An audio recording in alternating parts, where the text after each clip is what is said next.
All right, guys, GameStop. This is everybody's, I think, favorite chart, or at least the one people want me to talk about the most. And really, just an insane move, right? Consolidated for about 6 days or so, and then we had a nasty breakout. Obviously, that led all the way to 64.80, maybe some change. I don't really know the exact top is. Pretty much in that range. And then obviously, in extended hours, pushed to 80, and then it had this really nice pullback into the gap that was created from the initial breakout. Why did this move start, et cetera, et cetera? Honestly, I have no clue. I think it might have something to do. I mean, I really don't know, guys. There's a lot of reasons that this could have happened. I know the most popular one right now is the monthly 200 MA. Realistically, though, who trades off of that? When's the last time you've ever heard anybody say, "Hey, I'm going long off Tesla's 200 monthly MA"? Or AMD, just different names. It's not really something you hear very often. It's not really an edge.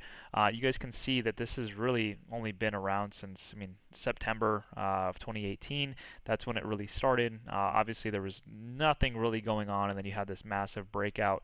All this really did, in my opinion, was it back tested the initial breakout, which was back here. You guys can clearly pull this fair value gap from there to this spot here, right? So 963 down to 559 would have been your range to probably look long on this name, and it's sold off and really been pulling back. Excuse me, pulling back on low volume the entire time. This was the biggest spike we've seen since the initial squeeze. So, I mean, realistically, it's hard to call bottom, and I was not trying to be a bottom caller. That sounds no homo. I wasn't trying to, nothing like that. But I was really not trying to call bottom on this. Really, I let this move happen, and I just waited for the pullback. We've seen this time and time again where we have these massive squeeze or breakouts, and really what this ends up becoming is a footprint candle. And based on that footprint candle, now that we know that there's volume in it, likely there's one side trapped. And what we want to look for is the continuation or a harmonic pattern for a continued sell-off on high volume, or is that sell-off coming on diverging volume? It's very, very simple. I told everybody that I was really looking to go long in the initial gap that had been created, which was right around here, right, in this little white box. But we should know that technically, right, this is the daily gap fill that I marked. But if we're going to actually take the true gap, would be the close, right, down here at 1746, right, because the market closed and then it gapped up into this spot here at the open at 2637, and then it continued, obviously, over the next day.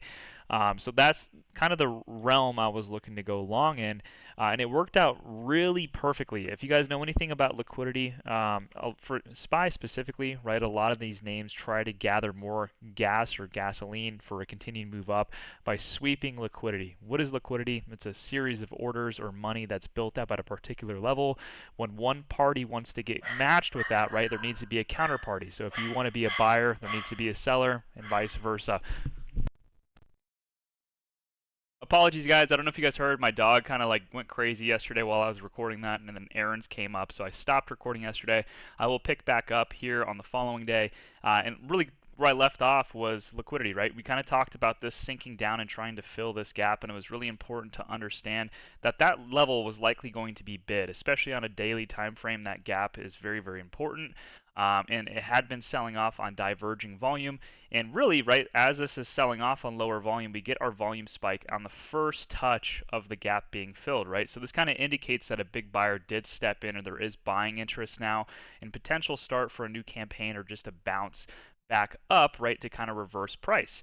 The following day, right, we had a lower volume hammer that formed, which was really good to see, but the volume wasn't really there, right? So I was kind of expecting us to chop in this spot, kind of kill IV a little bit, and then we started getting these random events where every single, every single day right before the close, we'd get this crazy IV pump that really juiced IV again and trapped in people that were chasing price, and then the next day it would gap down or sell down really quickly to kind of sell those people out or kind of push them out of their positions. Those were being rebought. And this is kind of like, we see this all the time. It's like a gap trap, right? Where we were expecting a lot of consolidation against this gap here that a lot of people easily saw on the daily without really realizing that from the close to the open, that's the actual true gap. I know it shows up on the daily with this this kind of blank spot on the chart, which is a very visible gap. But you have to go down to the hourly, and you'll note that from the close to the open, the gap technically was down here, right? 1756. Actually, technically, it's down here, 1745, right? If we take the close, and that's where I was really looking for me to get long with heavier size, right? But what ended up happening, you guys can see a clear consolidation at this 2020 level, which was the daily gap, and a lot of orders are being built here. You guys can clearly see every time it got down to that spot, high volume came in, meaning there was a large buyer there. And with that being said, if there's a clear definitive level, what do you think these guys are doing? They're probably setting, right, especially retail, but big positions do this as well, or big entities. They'll set their stop loss just slightly below, right, somewhere in this range. And like I said earlier before I got cut off yesterday, if somebody wants to get a position, right, there has to be somebody selling, right? In order to buy something, somebody has to be selling. The best way to get those sell orders, right, is to trigger stops. So I was expecting some kind of buy stop raid when it broke through 2020, and I thought it would go deep enough and get all the way to 1745. And really what I was doing is every single day was buying 2020. We'd get this crazy IV juice that came at the end of each day, and I was selling the IV, right, keeping a couple runners just in case it did have that crazy squeeze to go to 2759. And really just took advantage of that IV juice every single day in the last like hour, right? We see one here at 3:30. We saw another one here at 3:30 where it kind of came off of the 12:30 low, right off 2012 or 2020 again. And I just kept rewatching the same level. I did it like 3 or 4 times, and I made like 6 grand alone off of buying 2020. Whether it was the beginning of the day or the middle of the day, and then selling that pump end of day, keeping 1 or 2 contracts, and then just waiting for 1745 to fill, because I knew eventually, in order to get that counterparty match, right, there was going to be a big flush through that low. People were going to stop out of options contracts because they likely bought the breakout into the high IV. Their contracts were going to get deteriorated very, very quickly. And then obviously, right, you got to think share-wise too. People are setting their stop losses just below 2020, and that can kind of create this capitulation type move. And I wanted to buy that capitulation move, right? I wanted to buy that quick sell-off or that imbalance through 2020, have my buy order set at 1745, and then look to long with some time, right? Unfortunately, the more and more that this ended up happening, right, where we were getting these last hour pumps, IV eventually starts to stay high regardless, right? Because this range now has built up, built up a lot of, buy orders. This is now in the new range, so the IV is going to stay high the more that this ends up pumping each time. So I wish I would have added more and kind of just held, right? It is what it is. I have like 13 to 15 contracts, and then on Thinkorswim, I think I have 8. So I have a good sized position in this, but as it ended up kind of doing this more often, even on this dip here to 1745, I don't think contracts really moved that much, right? So obviously people that bought these highs, I think the contracts that I was in went to a high of like 4.5 or something crazy, because I'm in the 06, 21, 33 calls. That's pretty much my target for this entire run. But I think at this point here was the high, right? This was the biggest IV pump and the biggest price action pump that we had seen. Contracts went to 4.5, and then they dipped every single morning when it would open right around this 2020 level. They would open at like 2.5, 2.4, so pretty much cut in half. But then as this dipped down right into 1745, IV was able to stabilize price, because this had basically happened 3 or 4 times previously now, that when it dipped down to 1745, it didn't really affect price that much. I think they came down to like 2.05 from like a 2.4. So I was pretty comfortable going heavier into these. It just sucks though, like I said, that contracts were already juiced. They weren't going to change in much in terms of going down in terms of price, because obviously this is a decent move down. If we take 2020 down to the low, I mean that's a 12% move on the underlying.